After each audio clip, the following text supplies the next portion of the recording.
几天后，杜川又一次回来了，这一次他在家过夜。杜川看着坐在阳台上弹吉他的叶双希，卧室的窗户半开，风吹起纱帘，让叶双希的身影飘忽不定。叶双希没有注意有人进来了，他坐在高脚凳上弹着吉他，赤着脚，一只脚踩在地毯上，米色趁着叶双希的脚更皙白。他仰头看着窗外的月亮，侧脸在月光的映衬下温柔至极。杜川眯着眼，他许久没见叶双希这样子了，就是这种高处不胜寒的气质，才让他决定找叶双希签订契约的原因。原本他觉得叶双希无趣的很，如今如同一只猫在远处勾着他的视线。他走过去，向后抱着叶双希，吉他声停了，怎么突然想弹吉他了？叶双希面色淡淡，不动声色逃脱了杜川的怀抱，想弹就弹了。杜川看着自己空着的怀抱，笑着不在意。小希，是不是因为我最近不在家里，让你一个人独守空房了？生气了？他说完，自个儿解释了，最近和胡然有合同要谈，所以才冷落你了，来跟你说声抱歉，你回来正好，我有事跟你说。杜川感觉叶双希有些奇怪，但又觉得不重要。叶双希像是下定了决心，他坐在桌子边，杜川也顺势坐在对桌。他拿出合同，我想和公司解约。杜川惊讶几分，接着恢复平日的模样，可以是可以，但你还在合同中，你知道的，是需要违约金的。叶双希知道这一点，他拿出一张银行卡，这是我的违约金，我片酬都存在这个里面了。态度坚决。杜川皱眉，这才发现异样。你知道你在干什么吗？知道。最近发生了什么？没有。叶双希暗中捏着自己的掌心，只是我累了。杜川松口气，又扬起笑，累了就休息，解约用的是我们自家的钱，得不偿失啊。叶双希没有听他的话，执意要解约。杜川见他这么执着，也没再挽留。不过他心中的诡异越来越浓。叶双希等着杜川签完字，没等杜川开口问，又接着拿出另一个合同。杜川看到封面的文字，脸色一变，你干什么？那是离婚协议书。叶双希没有因为杜川的话变脸色，他五官没什么攻击性，让人总能觉得他很好说话，至少可以哄骗。但杜远则真心体会过，叶双希其实在一个程度就会心狠到绝情，他会默默转身离开，不管别人怎么劝，都不会回头。小杜总，我想和你结束合约，你说的，等你公司发展起来，去留随我选。杜川皱眉，像是想到了什么，笑了一声，你这几天这么反常，是不是发现了什么？你去了酒吧？叶双希面容仍是平静，你一般不会去酒吧，除非别人带着去，这几天我哥在家，是不是他带你去的？小杜总，你写不写？杜川嗤笑，钢笔在他的手中转了一个漂亮的弧度。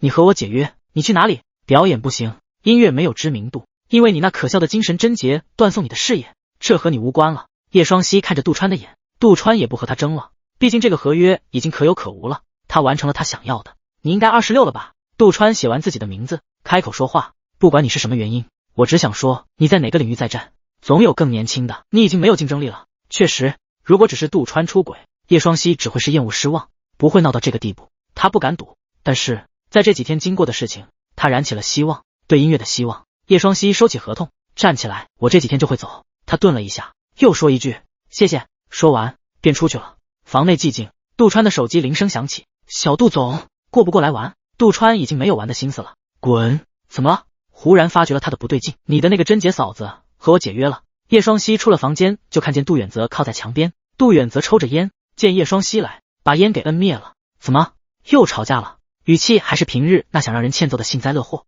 叶双希觉得自己已经和杜家剪断关系了，不会再遇见杜远泽，便也没生气。你应该很不喜欢我和杜川在一起吧？什么？多亏你的吉言了。叶双希笑一声，还打趣一句。杜远泽没有说话，他看着叶双希进了侧卧，门轻轻关上，走廊又静了下来。他也没想到叶双希这么果断决绝，但他也知道叶双希这个决定会让他遇到怎么样的麻烦。杜远泽想了想，拿出手机低头发了什么消息。叶双希速度很快，他找到一间小小的两室一厅，虽然比不上杜川的大别墅，对于叶双希一人来说算是够了。他在新屋整理一整天的东西，才好好休息一番。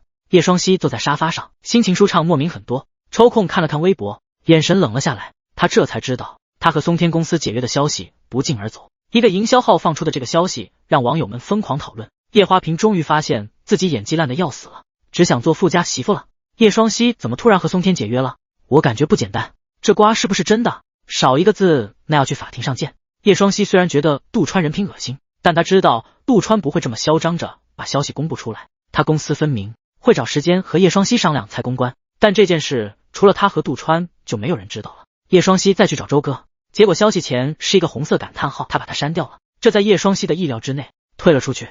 这件事情对叶双希没有多大影响，毕竟这件事迟早都是要说的，只是提前了。叶双希整理了一天的东西，洗完澡就早早睡着了。他不知道半夜微博又放了个巨大的炸弹，拍到叶双熙和杜川在民政局，疑似两人离婚。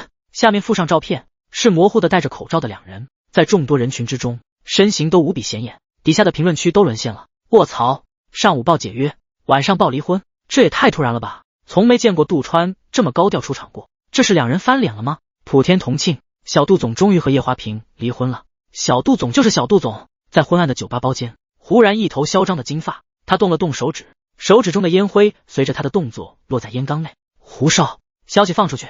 面前的西装中年人恭敬汇报情况，干得不错。胡然的怀抱中还有女人留存的香水味，因为中年人的出现，胡然平退了包间里的所有女人。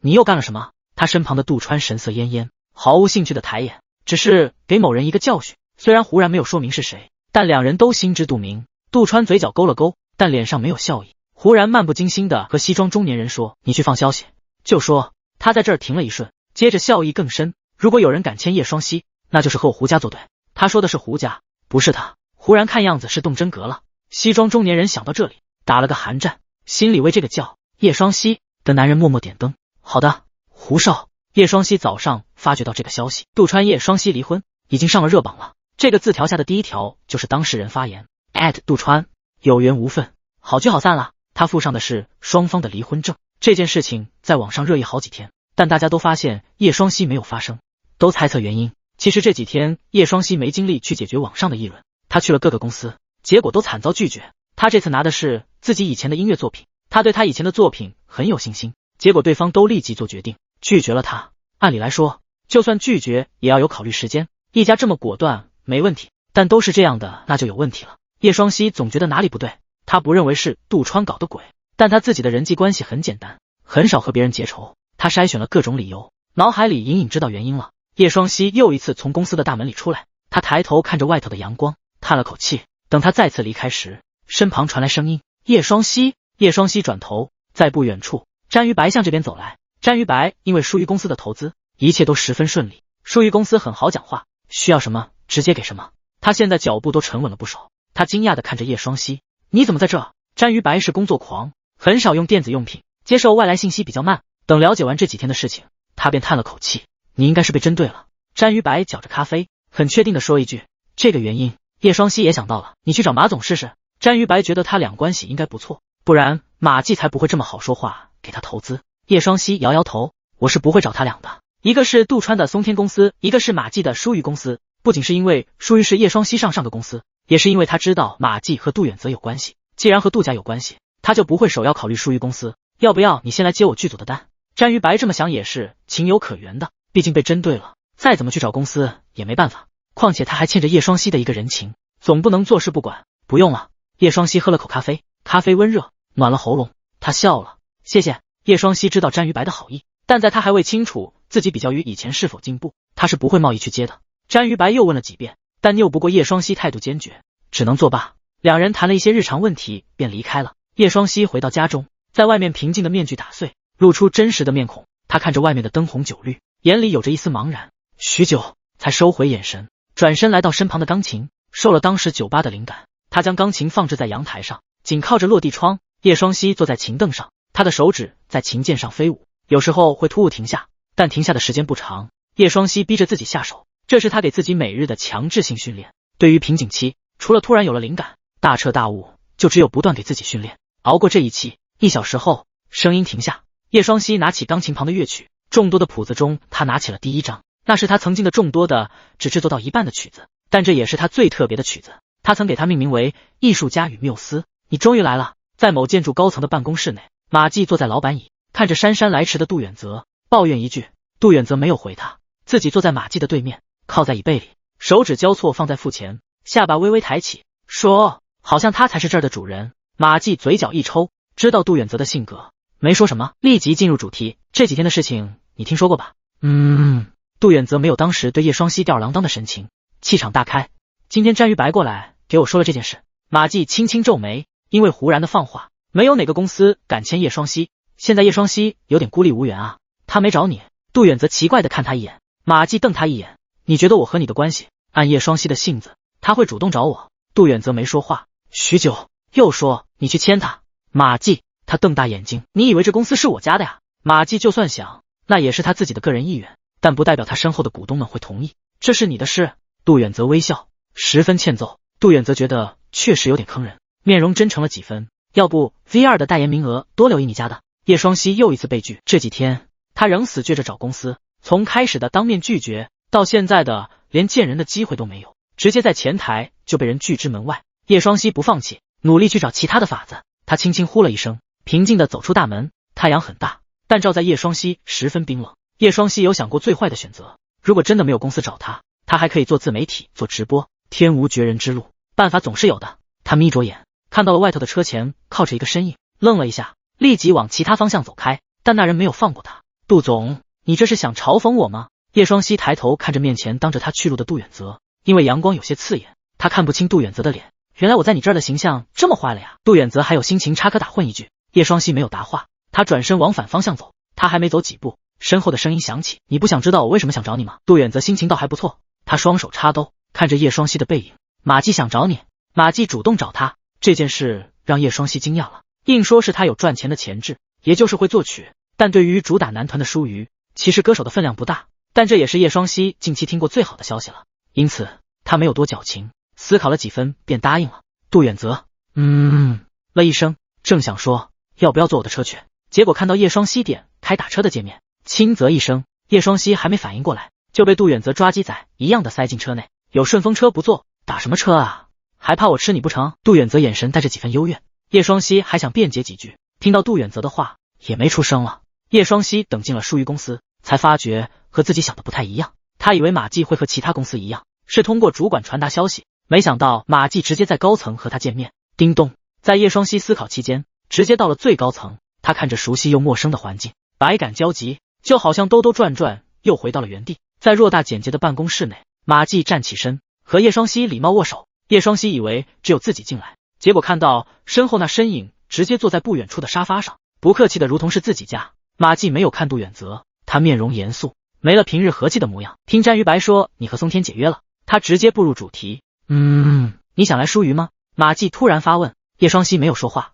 我们对于歌手的打造方面会弱一些，你曾经是我们的成员，知道大概情况。虽然如此，我们发放的资源不会比松天差。马季不疾不徐说出来。叶双熙心颤了一下，他听出了马季的重点，歌手不是明星，也不是演员。马季见叶双熙不说话，便拿出准备许久的合同。如果你愿意的话，可以看看我们的合同。叶双熙打断他，你不知道我身上的情况吗？他已经知道自己恐怕是被胡然针对了。马季签他，那就是驳了胡然的面子。最差的情况，那就是舒瑜公司被胡家盯上。胡家在娱乐圈的地位，如同杜家在科技圈的地位，那可是龙头。我们知道。马季仍态度坚决，我们认为一个有才华的艺人不该被埋没。叶双熙低眉，他翻着合同上的内容，确实和松天当时对他的不相上下，就这优渥丰富的条件已经足以让他难以拒绝了。但是叶双熙合上合同，只说一句我再想想。马季有些惊讶，下意识看着一直没有说话的杜远泽，只是一眼，最终还是点了头。不管你的想法是什么，舒瑜一直在这里等你。叶双熙心事重重，没有看到马季的异样。杜远泽在沙发上看着正在思考的叶双熙，眯了眯眼，他看出了叶双熙的异样，但没有说出来，只是站起身对着叶双熙说走吧。叶双熙正想说不用，又被杜远泽像之前那样揪着他后颈离开。当他是猫？叶双熙气愤着坐在后座不理他。杜远泽看着他赌气的样子，勾了勾唇。二人在路上无话。马季主动牵他，这对于他来说是重磅炸弹，把一直悬在心头上的石头直接泯灭。顾虑突然被轻松解决，这对于叶双熙来说像是做梦一样的。人只要轻松下来，就会想很多。马季在这个时间段帮他，这不符合他谨慎的性子，多半是杜远泽出面和马季说了这件事。不过让马季愿意是一回事，能说服董事会的人又是一回事。多半马季是用他以前的行为着重描述，可叶双熙明白，现在的自己比不上以前的自己。马季主动和他交好，就已经是默认的站位了。不成功便成人。如果叶双熙没有达到那些人的期望，还破了和杜家的关系，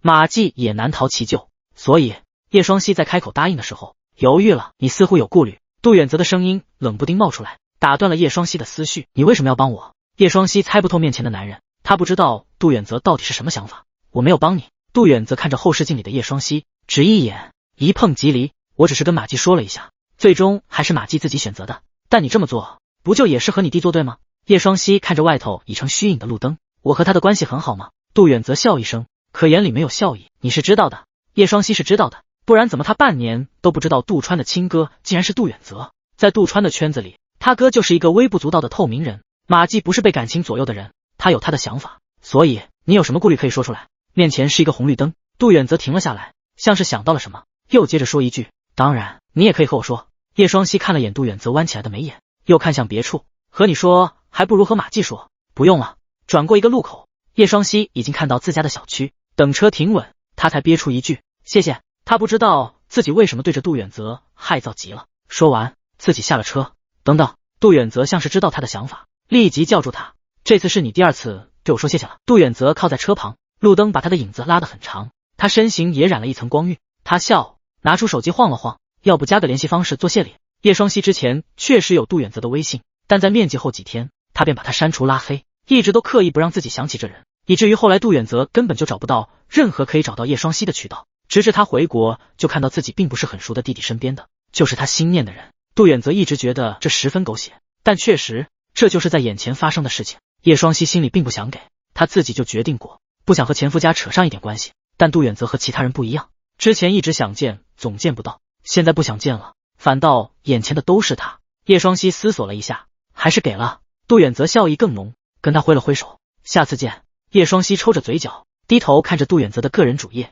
他还是以前的头像和称呢，缪斯。叶双熙因为这些总有种错觉，有种杜远泽还对他有感情的错觉。他没有多感慨，趁着夜色还未完全落下，回了家。他回家就日常练琴1小时，但这一次他不知道，琴声飞入空中，飘到了楼下的杜远泽的耳中。杜远泽听着时而流畅时而断续的音乐，神色晦暗不明。接下来的几天，叶双熙的思绪渐渐打通，但还不及以前的程度。在暖日中，他去找詹于白道谢。詹于白在 T 市的基地内开拍，这个文艺电影其实没有多少的关注量，周围没有多少演员粉丝蹲人，只是有不少路人好奇驻足。剧组人比较少，但都在忙。叶双熙不好打扰别人，自己去找詹于白，但走了一路也没有发现詹于白的身影。他已经想自己找人问了，但一转眼就看到他一直不想看见的人的身影。杜川正坐在阴凉地，悠闲地翘着二郎腿，察觉到某处视线，也转头看过去。杜川扬着眉，叶双熙正想装没有看见，但杜川已经起身往他那儿走了。这不就是我的前妻吗？杜川挡住他的去路，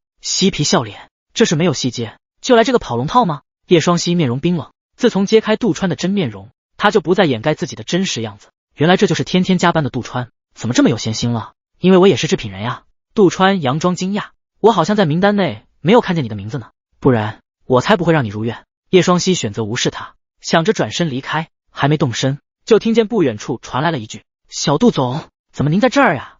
这甜腻的语气只有唐元本人了。唐元一路跳着搂着杜川的手臂，看到叶双熙惊讶了，但脸上的笑意更浓了。小杜总，我刚刚摔倒了，脸上有点疼。他嘟着嘴，眼里蓄满了泪，一副我见犹怜的模样。大家都看出唐元刻意，但杜川很吃这种。他弯下腰，满眼心疼的仔细看着唐元的面孔，好似都没有看见叶双熙。腻歪的模样让叶双熙只觉得作呕。他终于想起之前在树林里听到的电话内容，现在想着更气愤。他就该想到唐元打电话的第二天，杜川怎么就突然来探班了，也终于知道唐元为什么突然把身上的痕迹露出来了。原来就是因为这个关系啊！叶双熙后知后觉才发现，心中气愤。你还不走？杜川吹了吹唐元的脸，看到叶双熙还站在那儿，佯装惊讶。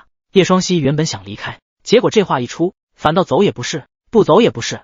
一只掌心温暖的手搭在叶双熙肩上，以一种保护的姿态挡在叶双熙面前。你来了怎么不说一声？身边人凑在叶双熙的耳边轻轻说一句，让我好等。周围人都埋头苦干，没有注意到这边的剑拔弩张。杜川看到杜远泽的身影，眼眸深了。我没想到哥你也突然有兴致来剧组，还清扫了叶双熙，意有所指，还喜欢这样的男人。杜远泽笑了，怎么这样是哪样？他表情阴沉起来，还是说你这样的就有人喜欢？两人无声的对峙，杜远泽察觉到叶双熙的情绪不对，便带着叶双熙离开。等没人的时候，叶双熙退开了，语气不冷不热，多谢杜总解围了。疏于公司，马季办公室，贵公司的待遇确实让我难以拒绝，但这几天我想了一下，还是告诉您我的一些情况。叶双熙微笑，语气温和，我在音乐制作方面有瓶颈期。叶双熙顿了一下，说出了这个事实。马季想了许多原因，也没想到是这个方面，心里诧异，但仔细想想也是情理之中。这个瓶颈期到什么程度？马季面色凝重了，比不上以前。叶双熙简要比对了一下，也就是说，如果以前的叶双熙是巅峰，那现在的叶双熙可能就在谷底。虽然有些人只觉得音乐好听，听不出水平，但圈内的大咖是能听出毛病的，想得到认可很难。马季思索许久，眉头越来越皱。叶双熙已经预知到了后面的情况，马季可能会因为这个原因，反而会更加慎重考虑这件事情了。他正想着什么时候可以走了，结果听见马季说一句：“比不上也没关系，慢慢来，实在不行，我们先卖情怀，总有法子的。”其实如果是杜总的原因的话，不用这么帮我了。马季知道叶双熙误解了，笑着说：“当然，杜总的原因确实有一些，但我也有自己的判断力。叶双熙，你的价值比你想的更加值钱。”叶双熙静静看着对方真诚的眼眸，许久也笑了。他见马季没有什么好顾虑的地方，既然马季都能接受，自己也不犹豫了。接下来毫不疑义，两人友好的签了合同。叶双熙心情不错的出了办公室，就看见杜远泽还站在原地。他穿着休闲风衣，把他的身形拉得颀长，在光中如同一抹黑色剪影。杜远泽听到了身后的动静，狭长的眼弯了起来，让人移不开眼。但叶双熙是个例外，他看到杜远泽如同变脸般收起笑，黑着脸无视杜远泽的招呼，往反方向去。杜远泽也不在意，长腿一迈，风衣衣角在空中打了个卷，几步就跟在叶双熙身后。叶双熙已经好几天没有和杜远泽说过话了，准确的说是一个字也没有和他说，因为前几天杜川当众挑衅叶双熙，让叶双熙如同冷水灌身，气愤又颤抖。直到杜远泽带他离开，叶双熙这才想起以前的事情。当年杜远泽在和叶双熙见面后，叶双熙开心回寝室，结果没想到杜远泽从未给他回消息，他把他晾在别处有好几个月。叶双熙以为是杜远泽忙，结果看到杜远泽多年没有打理过的朋友圈更新了，那是一句让人遐想的话语。叶双熙当时的第一反应是被人耍了，自己被耍了好几个月，还傻乎乎等他回自己消息。叶双熙等没有人的时候推开了杜远泽，他这才明白，同为兄弟的两人也在某些方面定是一样的。当时詹于白察觉到动静，正好赶来，叶双熙立即跟着詹于白一起参观了剧组，只留下一脸懵的杜远泽。虽然叶双熙对杜远泽忽冷忽热，但没想到杜远泽和小跟班一样，一直跟在他的屁股后面。谁还知道他以前可是个大忙人。等第 N 次察觉到旁人探究八卦的眼神，叶双熙率先忍不住了：“杜总这么有闲心。”杜远泽没想到叶双熙突然开口：“我只对自己上心的才有闲心。”叶双熙自动忽略后面那一句，冷笑：“那还请杜总多多管理自己的事业。知道的你是大公司总裁，不知道的还以为你是个无业游民。”杜远泽低头看着叶双熙的表情，就像是一个小朋友在生闷气，徒生恶趣味，便说：“你说的杜总关我杜远泽什么事？”他笑容更深：“要不你叫我一声。”叶双熙瞪他一眼，杜远泽像是没有察觉到危险，又凑近了一步，他的呼吸喷洒在叶双熙的脸颊上，留下湿热的印记，在远处看来就好像两人在一起接吻了一般。叶双熙愣了一下，对上杜远泽深色的眼眸，就好像如同黑洞，让叶双熙移不开眼。等他回神，立刻板着脸退了一步。回答杜远泽的毫不疑问是拒绝。杜远泽靠在门栏上，低低笑着看着叶双熙颇为狼狈的身影，眼里的神色复杂了许多。杜远泽虽然有时候可以无视杜远泽的存在，但有的时候他霸道的行为又让叶双熙不得不想起身边还有这一号人。叶双熙回家，心中的疑虑也在今天和马季的谈话中消失了。他好心情的写了一下午的谱子，等傍晚落下最后一丝夕阳，叶双熙才揉着脖子打开手机，是一条消息，那是他的新经纪人发的，账号和密码是某自媒体平台的。新经纪人叫莹姐，她虽然有点矮瘦，面容温温柔柔，带着江南人的韵味，可做起事来雷厉风行，嘴巴上也不饶人，可以说是一个严厉的经纪人。但和周哥不一样，莹姐平等待人，让叶双熙还是十分满意的。当时和马季谈论转型这个事的时候，两人都已经知道困难点在哪儿了。叶双熙当时知名度不高，因为是男团出道，作曲的基本是团歌，单曲基本上可以说是没有。而现在又因为杜川和胡然的原因，也不敢尝试很冒险的法子。他们两人商量了许久，都同意先试试自媒体，毕竟对于转型，除了实力，流量也是一部分，更何况这件事也不好张扬。开始时先不露脸，就怕胡然得知，就把这个途径扼杀在摇篮里。叶双熙接着忽明忽暗的黄昏，立即录了一个在夕阳下的钢琴视频，这个角度找得很微妙，能看出弹钢琴的人的轮廓，但因为光线的原因，很难猜到是谁。这件事本来是助理做的，可因为马季还没有找到合适的助理，叶双熙觉得自己不算忙，便自己揽下了这活。叶双熙自己稍微剪辑一下就发了出去，外头已经有星星出现，其他楼层的开始陆陆续续亮起灯，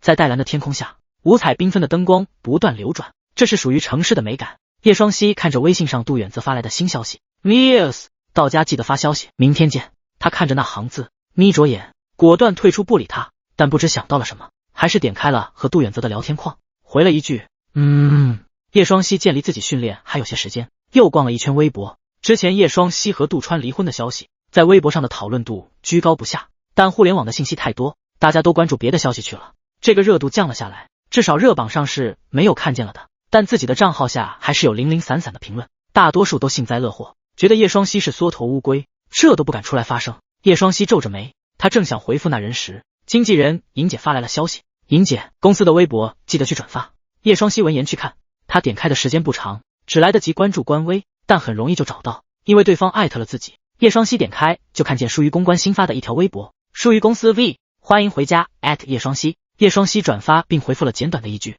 感谢。虽然放出的时间很早，才几分钟前，但已经有不少的讨论声了，大多数的还是阴阳怪气。怎么，叶华平在演艺圈待不下去，就又重操旧业了？当男团26岁的练习生，我从未见过。叶双熙让我开眼界了。哈哈哈哈！当然还有他自己为数不多的粉丝控评，可能因为粉丝也没有料想到，反应过来去控评有些晚了，但还是努力去维护叶双熙的形象。哥哥终于有消息了，我们叶子也终于放下心了，不要管别人的看法，我们叶子永远是你坚强的后盾。叶双熙看到这些评论，嘴角悄悄上扬，但翻到下面手指顿住了。叶双熙是不是要开始做音乐了？谢天谢地，他终于想清楚了，希望能再次听到他的歌声。这一类很少，甚至发出去没多久就被更多的评论给吞楼了。但叶双熙看到这个评论，神色不明，以至于他没有察觉到黑暗已经慢慢侵蚀到了没有开灯的客厅。叶双熙在黑暗中沉默了许久，最终叹了口气，这声叹息消散在空气中，让人觉得是一种错觉。